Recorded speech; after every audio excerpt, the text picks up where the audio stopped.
Comme annoncé tout à l'heure, j'ai été rejoint sur ce plateau par Madame Bélise Okonda, chargée de communication du gouverneur de la ville de Kinshasa. Bonjour et bienvenue. Bonjour, Monsieur Christopher. Merci.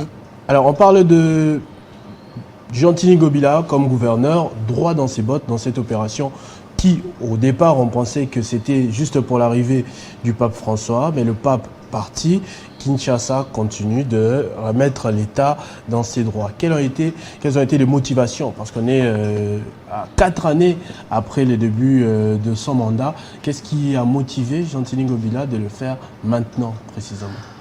Voilà, je vous remercie. En fait, il convient de préciser que l'opération Coup de poing est une suite logique du programme Kinshasa Boupéto. Vous le savez que le gouverneur de la ville, Gentini Gobila Mbaka, est arrivé donc à la tête de la capitale RD congolaise en mai 2019. Élu sur base d'un vaste programme appelé Kinshasa Boupéto qui voulait voir non seulement le changement de mentalité mais la transformation totale de la ville de Kinshasa qui a été laissée, abandonnée pendant plusieurs années. Et d'ailleurs, nous avons reçu plusieurs sobriquets très négatives, Kinshasa à la poubelle, etc. Et c'est dans ce cadre-là que nous avons commencé, évidemment, dans le cadre de Kinshasa Boupéto, la sensibilisation au changement de mentalité, parce que vous le savez que la détérioration des états des routes, la détérioration de l'environnement de la ville de Kinshasa a comme facteur principal l'homme, donc le Kinois.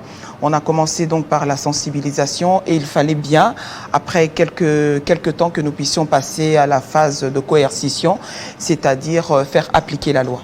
Mais on a vu sur des images qui défilent pratiquement tous les jours que c'était des constructions très audacieuses sur des caniveaux ou pratiquement à quelques centimètres d'un macadam ou quoi que ce soit. Comment on en est arrivé à cette situation? Est-ce que le gouverneur a essayé de se renseigner sur qui a pu permettre que les gens puissent construire à de tels endroits, par exemple? En effet, moi je voudrais préciser ici, je pense qu'il s'agit d'un laxisme. C'est au fil des années qu'il y a eu des fonctionnaires véreux qui se sont octroyés le droit de pouvoir céder des espaces, des emprises publiques à la population de Kinshasa, vendant même des espaces qui appartenaient à l'État, à des individus, tout ceci par souci du lucre, tout ceci par souci, par soif d'argent. Les gens étaient tellement avides et voilà, ont transformé négativement la ville de Kinshasa. Et après ce diagnostic, il était donc important que l'État puisse faire appliquer la loi, donc ramener la ville de Kinshasa dans son état initial, ça veut dire dans le respect des normes urbanistiques. Alors, c'est un peu une surprise, hein. Je crois qu'on a peut-être lancé un communiqué, mais quelques jours avant, donc les interprétations vont dans tous les sens. Est-ce que ces travaux de démolition, par exemple, vont résoudre tant soit peu les problèmes d'inondation après les pluies à Kinshasa? En 2019, je vous parlerai de décembre 2019, le gouverneur de la ville avait fait une tournée à travers la ville de Kinshasa. Il y avait des catastrophes. Si vous vous rappelez, Télé 50 aussi nous a accompagnés et à l'issue de cette tournée dans la ville de Kinshasa, le gouverneur avait déjà tiré la sonnette d'alarme et avait parlé de la démolition des constructions anarchiques. Pourquoi? Parce que la majeure partie des constructions, des immeubles et tout ce que vous voulez sont construits sur des avaloirs, des lits de rivière et on rétrécit les lits de rivière, ont été construits bouchant même certains collecteurs des caniveaux et cette situation s'observe à travers toute la ville de Kinshasa, c'est-à-dire dans toutes les 24 communes. Et il était même question que nous puissions tenir au niveau de la ville avec les différentes parties prenantes une conférence pouvant mettre ensemble les différents protagonistes parce que bon, il y a des gens, certaines personnes, une certaine catégorie qui se sent lésée et l'autre se sent victime aussi. Alors, il fallait bien réfléchir sur la question et en septembre de l'année passée, il y a eu encore une réunion, une commission qui a été mise en place par le gouverneur de la ville de Kinshasa et qui s'est suivie d'une réunion qui qui s'est tenue autour du Premier ministre, du vice-premier ministre et ministre de l'Intérieur, autour de la question des inondations, autour de la question des constructions anarchiques. Et c'est à l'issue, et d'ailleurs cette motivation de la réunion qui a été tenue autour du vice-premier ministre et ministre de l'Intérieur était consécutive à un rapport déposé sur la table du président de la République qui avait instruit le gouvernement central à pouvoir prendre à bras le corps cette situation et accompagner la ville de Kinshasa pour la restauration des normes urbanistiques. Et c'est ce qui a été fait. Et pendant toute cette série de réunions, la communication était dans le sens où on interpellait les personnes, évidemment, qui étaient pointées du doigt, donc ceux qui ont construit sur les avaloirs, sur les collecteurs d'eau, de pouvoir prendre des dispositions parce que la condition sine qua non pour trouver une solution allégée, une solution première aux inondations de la ville de Kinshasa, c'était la démolition des constructions anarchiques. Donc je peux dire que c'est sans aucune surprise de la part de la population. Ce qui se fait maintenant de la ville de Kinshasa n'est que traduit que la volonté. Oui, voilà, exactement. Et vous citez également le président de la République parce que vous êtes sans ignorer que cela crée une certaine tension sociale. C'est le gouverneur de la ville, notamment parfois aussi le vice-gouverneur, qu'on voit sur terrain pendant ces démolitions. Et il y a des plaintes. Personnellement, j'ai des sources au sein de l'UDPS où on dit que ce n'est pas bien calculé de le faire, par exemple, dans une année électorale. Ça va retirer quelques voix au président de la République. Pendant l'année électorale, avant, après, pendant l'année électorale, le résultat revient au même. Parce que vous le savez, comme on le dit, Monsieur Christopher, on ne peut pas avoir une omelette sans casser les œufs. Et pour une ville comme la ville de Kinshasa, pour arriver à un développement, il faut bien des décisions impopulaires, mais qui s'avèrent avec le temps salvatrices pour toute la population. Donc s'il faut parler de la période électorale, je voudrais dire ici qu'il ne faudrait pas qu'une certaine partie de la population, parce que je contredirais même cette frange de la population, il ne faudrait pas que les gens puissent politiser cette action de la démolition des constructions anarchiques. Écoutez, il y a quelques mois, nous avons enterré 148 personnes qui ont trouvé la mort de suite des inondations. Est-ce qu'il faudrait laisser la situation pourrir pour enterrer demain 200, 300, 400 personnes? On a pointé du doigt le gouvernement. Donc il était important pour le gouvernement de pouvoir taper du poing sur la table et de prendre une décision, soit-elle impopulaire, mais qui est salvatrice. Et d'ailleurs, nous avons accompagné le gouverneur de la ville à chaque fois dans les différentes descentes. Hier, nous étions d'ailleurs à Lemba. La majeure partie de la population applaudit. Parce que je vais vous dire, à Lemba, par exemple, là où il y a toute une chaîne de terrasses qui a été construite, les habitants ont dit « enfin, nous avons l'air frais ». Enfin, nous pouvons respirer. Les gens, quand ils le font, ne pensent pas aux riverains, ne pensent pas aux personnes qui habitent ce genre de quartier. Il y a une dame qui a même témoigné en disant « j'ai ma fille qui présente ses examens d'État cette année, elle doit s'enfermer. Nous, les parents, nous voulons qu'elle étudie à la maison, mais avec les décibels qui sont... que l'on enregistre à longueur des journées, du lundi au lundi, de 1h à 1h. C'est assez difficile, même pour ces jeunes écoliers, de pouvoir se concentrer et étudier. Donc, il fallait bien que l'État puisse accompagner de cette manière-là cette décision. Mais le fait est que ça n'a pas poussé en un seul jour, en une seule soirée. C'est-à-dire qu'il y a eu une cabine, puis une terrasse, puis un petit restaurant, un fast-food, ainsi de suite. Ces gens-là ont forcément eu une autorisation ou une assurance de quelqu'un. Là, on parle d'ailleurs des commerces, ceux qui ont eu même le courage d'avancer des bâtiments. On a vu des mosquées, on a vu, ça j'ai pas vu, mais j'ai entendu des églises, par exemple, qui ont violé les règles urbanistiques. Est-ce qu'ils n'ont pas eu certaines assurances de la part de l'État qui les a conduits en erreur aujourd'hui et paye cette erreur-là encore par le fouet de l'État? Vous savez, Monsieur Christopher, on le dit, personne ne peut se prévaloir de sa propre turpitude. Certes, il y a eu des agents, j'ai parlé tout au début ici, des agents véreux de l'État, des personnes avides d'argent qui ont en fait, au nom de l'État, fait ce qu'ils ont pu faire.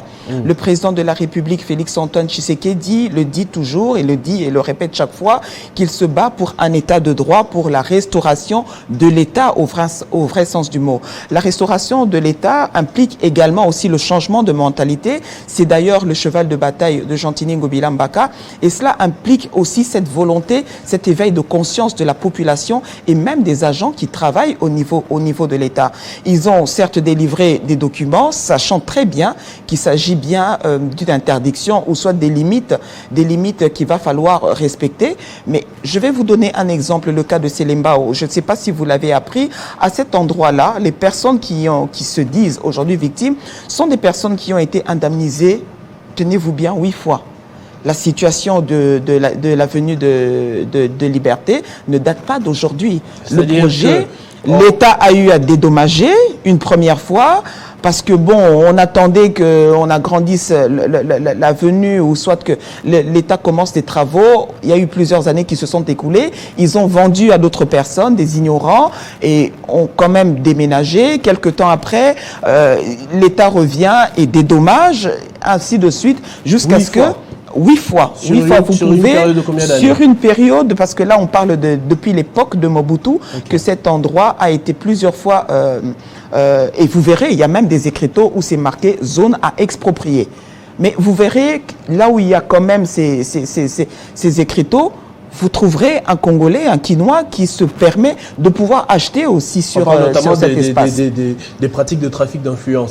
Trafic d'influence, voilà pourquoi il faut aujourd'hui que nous puissions mettre l'accent sur le changement de mentalité, parce que nous ne pouvons pas espérer à une évolution dans notre pays si nous n'avons pas de révolution de mentalité, nous n'avons pas un changement de mentalité, un éveil de conscience. On doit comprendre qu'aujourd'hui, la République démocratique du Congo, qui est notre pays pour lequel nous nous battons, pour les valeurs et l'intangibilité, doit aussi nécessiter l'accompagnement de chacun et chacune de ses fils et de ses filles. Donc, lorsque, au niveau de certaines personnes qui ont une parcelle de pouvoir, ils s'arrogent le droit de pouvoir bafouer la Constitution, bafouer les lois du pays, là, il y a un problème. Voilà pourquoi il faut vraiment une coercition. Il faut faire un appel à l'éveil de conscience, au changement de mentalité pour que nous puissions arriver quand même à un changement radical. Alors là, on est en train de punir ceux qui ont, je vais dire, ceux qui se sont fait escroquer. C'est-à-dire ceux qui ont cru peut-être à un agent de l'État véreux qui lui a donné une autorisation de bâtir ou une autorisation quelconque. Là, c'est la personne qui s'est fait escroquer qui est punie. Mais est-ce qu'on va aussi chercher du côté de l'État, dans l'administration, ces agents véreux? En effet. Qu'est-ce qui est prévu cette fois-là? En effet, et là c'est c'est très marrant, mais là ça relève maintenant du pouvoir central, du gouvernement central, parce que déjà une décision ou soit un process est déjà en train d'être mis en place au niveau du ministère de l'Urbanisme. Ce sont des questions qui sont fréquemment discutées au sein du Conseil de ministres pour que cette pratique pour qu'on puisse mettre fin à cette pratique. Est-ce qu'il y a un système de dédommagement? Parce que j'aurais appris, je ne confirme pas, vous me contredirez peut-être que l'on a même un hôpital a eu à faire à ce genre de situation. L'hôpital dont vous faites allusion, c'est un hôpital qui se trouve à Lemba. Cet hôpital est construit non seulement sur l'emprise publique, mais c'est construit sous les lignes de haute tension. Et ça, déjà, ce sont deux données... les gens en les mettant en danger. En les mettant en danger, ce qui n'est pas du tout normal. La personne qui est propriétaire de cet hôpital, normalement, elle doit répondre de ses actes devant les cours des tribunaux. Ce n'est pas normal. Alors, une personne qui connaît bien la loi, parce que j'imagine que celui qui tient l'hôpital, on m'a parlé d'un médecin directeur, donc c'est le propriétaire donc de l'hôpital, c'est un intellectuel. Comment pouvoir accepter de pouvoir placer un hôpital sous des lignes de haute tension et il y a une pédiatrie dans cet hôpital? Ce n'est pas normal. Bien au contraire, ce genre de personnes doivent répondre de leurs actes devant les cours des tribunaux. Il n'y a aucun programme de... Le dédommagement, on ne peut dédommager que les personnes qui sont qui ne sont pas en illégalité. Parce que, écoutez, toutes ces personnes, toutes ces constructions qui sont en train d'être détruites, ce sont des constructions sur les emprises publiques. Donc ça veut dire qu'ils payent en fait de leur propre turpitude. Donc on ne peut pas envisager un dédommagement à une personne qui a violé la loi sur les emprises publiques. Oui, et il y a peut-être, j'anticipe, une crainte des procès en masse. Il y a des gens qui, par exemple, s'ils contactent Télé 50 tous les jours pour donner aussi leur version de fait, que non, moi, en fait, on s'est trompé en voulant détruire telle personne, on a détruit de ce côté, je n'étais pas là, je n'ai pas su me défendre tôt et j'ai perdu ma construction. Est-ce qu'il y a un soubassement légal ? Dans tous les cas, à mon avis, si réellement, en tout cas, je mets ça entre les guillemets, si réellement il y a encore des personnes, s'il y a des personnes qui se sentent lésées, s'il y a des personnes qui estiment qu'ils ont été touchés imprudemment à cause des engins de telle ville, je pense que la démarche est claire. Ils doivent écrire au gouverneur de la ville de Kinshasa et démontrer leur preuve d'innocence ou soit démontrer leur raison pour qu'une démarche puisse être faite en leur faveur. Mais je ne pense pas à ce stade qu'il y ait des personnes qui ont été innocemment touchées. Il y a une autre question qui se pose quand on voit dans les images, on détruit, puis le tracteur part. Il y a la situation d'insalubrité qui est créée. Est-ce qu'il y a aussi un plan? Il y a un programme. Ensuite, oui. Il y a tout un programme. Je pense que vous verrez les images d'ici la semaine prochaine. Nous avons les tracteurs passent. C'est pour marquer en fait le passage de la destruction, pour permettre aussi aux propriétaires de ces constructions anarchiques de sauver ce qu'ils peuvent sauver, bien qu'ils sont en illégalité. Mais après, il y aura un passage, le passage des engins qui vont remblayer. Déjà, le travail a commencé, si je m'abuse, aujourd'hui, au plus tard demain déjà au niveau de Nyangwe, pour pouvoir remblayer ces espaces-là, parce que ce sont des espaces qui vont être aménagés. Le cas de l'avenue ex-24 novembre, l'avenue de Libération, à cet endroit-là, il y aura des parkings, des gares routières qui vont être installés pour permettre aussi le désengorgement de certaines avenues et permettre aussi les camions ou soit les véhicules en provenance de l'intérieur du pays, notamment le Bas-Congo, à trouver un endroit où se garer. Moi, je vous parlerai d'une histoire. Nous étions encore très jeunes. J'avais mes frères qui étudiaient dans le Bas-Congo à l'époque des internats, des écoles conventionnées catholiques. Nous habitions Mbinza, mais à chaque fois, lorsqu'il fallait qu'ils partent à l'internat ou qu'ils reviennent, on allait les déposer à Molar, à Bandal Molar. C'est à cet endroit qu'il y avait les bus qui allaient vers le Bas-Congo, que vous habitiez. Les bus ne s'arrêtaient pas en cours de chemin. Et pourtant, ces bus prenaient l'avenue Ngouma ou soit l'avenue route de Matadi. Donc, vous ne descendez pas sur l'avenue, vous venez tous jusqu'au niveau de Bandal Molar. Les parents venaient récupérer les enfants à cet endroit-là et chacun allait à sa destination. Je pense qu'il y a des choses que nous avons perdues, des bonnes habitudes que nous avons perdues dans la ville de Kinshasa qu'il va falloir récupérer vite. Alors, je vois qu'il y a un programme très bien établi. J'aimerais quand même que vous puissiez prévenir la population qui vous suit. Demain, le gouverneur surgira où exactement, s'il faut déjà sortir quelques affaires pour ne pas tout perdre brusquement. Et ça va s'arrêter quand? Ça va continuer jusque quand? Pour un arrêt à quelle date? Alors, comme il s'agit d'un message lancé à la population de Kinshasa, avec votre permission, j'aimerais bien lancer ce message en lingala. Nalinko ebisaba na Kinshasa nyonso bazarolandanga na ngonga oyo que opération coup de poing exali kokoba. To lancer qui déjà un message, ezali une équipe moko eza nakati na hôtel de ville, kombo nango unité spéciale pour la protection de l'environnement, ezo leka boko mona eza ba papier moko baza ko bamba soki ba moni que yo ozali nakati ya illégalité baza ko bamba ou soit sensibilisation ezali pendenge toza koloba na ba télévision mikolo nyonso ba spot o tozali koloba que déjà bo banda déjà ko bimisa biloko na bidon parce que opération oyo à coup de poing ezotala kakate esika moko songolo na kati ya ville à Kinshasa ezotala toutes les 24 communes oyo esika batonga mabe otonga pembeni ya mai otonga likolo ya pembeni ya mai otonga ba pembeni ya rai otonga ba bisika pembeni ya balabala otia bar na yo tina banzela po batu balekaka lisusu malamu te mitoke lekaka lisusu malamu te yebaka que ozali concerné au banda déjà kozwa ba disposition parce que ndenge tozali ko lancer mbela wana naba mikolo o ezali koya ekoki kozala lobby ekoki kozala jeudi ekoki kozala vendredi bokomona ba bulldozer ya hôtel de ville ekoleka wana pona kobuka mutu nyonso oyo atosaki mibeko te o atongaki na nzela ya balabala ya l'État. Alors, merci beaucoup, Madame Bélise Okonda. Je rappelle que vous êtes chargée de communication du gouverneur de la ville du gouvernement provincial ou du gouverneur de la ville de Kinshasa. Kinshasa, Gentini Ngobila. Merci beaucoup. C'est moi qui vous remercie. On va passer à notre deuxième invité après ce premier dossier du soir.